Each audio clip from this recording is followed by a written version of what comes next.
Good evening, y'all. Welcome to the Nerd Cave. I have had a very busy weekend, which is why I haven't posted anything, but I did do a little shopping, so I'm going to have enough stuff for a couple videos. But first, we're going to take a look at two things that I got from Game Exchange for pretty much half off retail. So let's see what it is. And here is what I got from Game Exchange. You can see the price there on Havok is $11.99. Jean or Marvel Girl was the same price.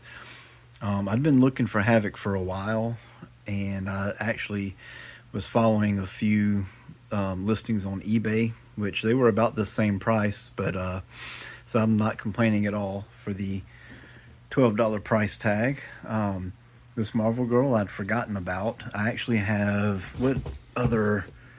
Yeah, that Wolverine. I have that Wolverine from this wave. Because I pretty much have every Wolverine, and I really like that Cyclops. I never got it. So yeah, and let's see what else came with Havok. There's Wolverine. I have that Wolverine. I've got that Sabretooth. Vulcan, I've almost gotten a few times. I don't know a whole lot about him, other than he's one of Corsair's kids. He's a Summers boy like Havok and Cyclops. But man, that Bonebreaker Build-A-Figure is just way too good. I wish I'd have gotten those just for that. But anyway, we're not here to talk about Bonebreaker. We are here to check out these two figures I got, which are older. So y'all probably have these and have had them for a couple years now. But we are going to crack them open and take a look. So let's do that now. All right, and I got them open and posed a little. We're going to start with Havok. You can see he comes with these really awesome blast effects that are super cool. That big one, there's a peg that goes into a hole in his back. And then these two, you just take off his fists to slide them onto his arm and put his fists back on. Really, really cool, I think. It really adds to the figure. I think it just looks really cool. It's going to look pretty cool on the shelf. Couple complaint. Well, maybe I guess just one complaint with him. His joints feel really gummy, like the plastic is soft, especially his knees. I don't know if it's... I don't remember if my Wolverine from that wave was the same way as far as, you know, just the plastic being really soft and gummy feeling. I'll have to check that out. But otherwise, it's a great figure, I think. I'm going to have to mess around with this pose. Some of his legs look kind of funny. He's got very large calves. I don't know if he lives like in a high-rise apartment or something and his elevator doesn't work and he has to take the stairs, but very large calves. Really cool. Excited to have that. He's going to go on my X-Men shelf next to his dad. And next up, we've got Marvel Girl. As you can see, she is on a flight stand because she is not easy to stand up. That skirt, I think, is the main problem. It's pretty tight, and her legs at the hips don't really move that well or much at all, which also kind of provides for pretty lame like flying pose. I might just have to use, I don't know, this stand. I can probably borrow a McFarlane stand and stick her on that, just so she'll stand better, because I don't know. One of these legs needs to come up, bend her knee a little so she can have a cooler flying pose. But I like this figure as well. The colors just really pop. The green and the yellow and her red hair, the red X on the belt. One minor complaint about the paint is right, where was it? There's some green on her glove. Right there. There it is.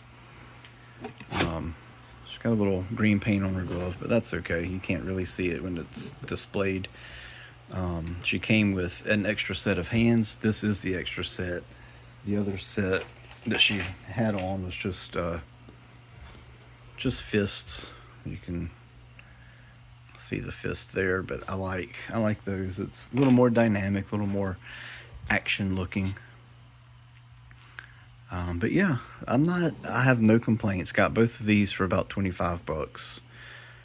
Zero complaints. Been looking for some more X-Men figures to go on my X-Men shelf to fill it in a little. Not that X-Men shelf that you see there. That's my animated X-Men shelf. But I've got just a random X-Men character shelf behind me. And right now we are going to add them to it and see how it looks. And here they are on the shelf. There's Marvel Girl on her flight stand. I couldn't find an extra McFarlane stand, but I know I got one somewhere. Might have to dig a little. Which, by the way, that's one thing that Todd has definitely gotten right, is including a stand with every figure and a flight stand, usually with those that, would fly. I appreciate that about McFarlane for sure, and Hasbro should do the same. So yeah, she is there. You see Gambit and Deadpool and Phantom X and Storm and old school Toy Biz Gambit in the background. Then we move over here, and there is Havok next to his dad, Corsair, Christopher Summers. I really, really want all of the Starjammers, or as in college, Kyle and Heath and Daniel and Matthew and I, we were lovingly referred to them as Corsair's guys. We'd love to have all of those figures. And I know they did a build-a-figure with Cha'ad, which I'll probably never get unless I pay high prices on eBay for it. But that's okay. Might have to do that one day. And then there's Apocalypse, Spiral, Longshot with probably the best mullet in comics, and Avalanche and Mojo, and then a Toy Biz Sabretooth back there. So that's currently my random X-Men character shelf, and I really hope to add some more characters to that soon. Probably going to get that Lilandra Brood Wolverine 2-pack. It's very tempting. It's on pre-order at GameStop, so I might throw some money down on that this week and get that on order. But Havok, Marvel Girl, looking pretty good on the shelf, if I do say so myself. So thanks for joining me. Hope y'all enjoyed looking at these figures out of the box and in context with some other characters. Like I said, I did a fair amount of shopping this weekend, so I'm going to get a couple more videos out of my weekend trip. So stick around this week to see what else I got. Y'all have a good one.